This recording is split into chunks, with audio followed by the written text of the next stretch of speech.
আসসালামু আলাইকুম রহমতুল্লাহ বরকাত।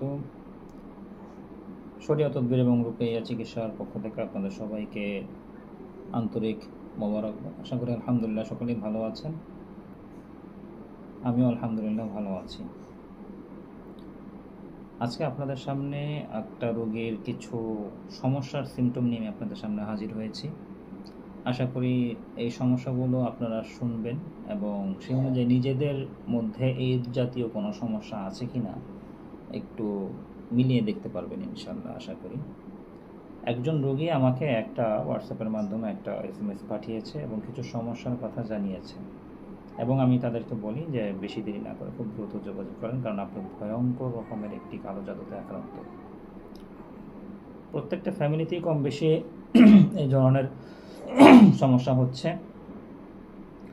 আমি আর কথা না বাড়িয়ে আমি সিমটমগুলো আপনাদের নিকট বলছি। উনি যে SMS টা পাঠিয়েছে সেটা হচ্ছে যে, প্রথমত আমাদের হাজব্যান্ডকে বিগত 3-4 মাস একে অপরকে একদমই সহ্য হচ্ছে না। হাজব্যান্ড ওয়াইফের মধ্যে সমস্যা। অল্প কিছুতে ওর উপর রেগে যাচ্ছি, মেজাজ সব সময় খিটখিটে হয়ে থাকে, আর ওর সাথে কথা বলতে ভালো লাগে না। মনে যত দূরে থাকা যায় তত ভালো। ওরে ছেড়ে দিব এমন মনে হয় শুধু। আমরা ভালোবেসে বিয়ে করেছিলাম, এমন অনুভূতি পূর্বে কখনো ছিল না। এই কয়েক মাস হচ্ছে আমার শরীরের রং উজ্জ্বল ছিল, এখন একদম কালো হয়ে গেছে। মনে হয় শরীর পুড়ে গেছে, শরীর পুরো শুকিয়ে গেছে, আগের চেহারার কোনো ভাঁজ নেই। বুক ভার হয়ে থাকে, চাপ ধরে থাকে, শ্বাস নিতে কষ্ট হয়, সারা রাত ঘুমাতে পারি না, ঘুমের মধ্যে কোনো শান্তি পাই না। খুব ভয়ঙ্কর রকমের স্বপ্ন দেখি, যেমন উঁচু জায়গা থেকে পড়ে যাচ্ছি, মৃত ব্যক্তি দেখি, আমি মারা গেছি এমন দেখি, সাপ দেখি, কালো কাপড় পরে কিছু লোক আমার সামনে হেঁটে বেড়াচ্ছে।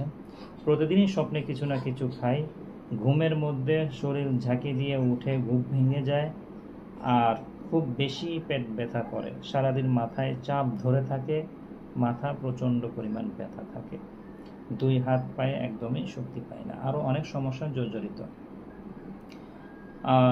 হতে পারে আপনাদের এই সমস্যার কোনো একটা সমস্যা আপনাদের মধ্যেও চলছে।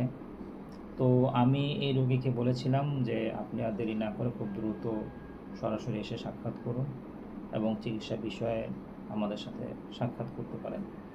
তো এই জাতীয় সমস্যা যাদের হচ্ছে, পরিবারের কারো না কারো ক্ষেত্রে এটা হয়ে থাকে, তারা ভয়ঙ্কর রকমের জাদুতে আক্রান্ত আছেন আপনারা।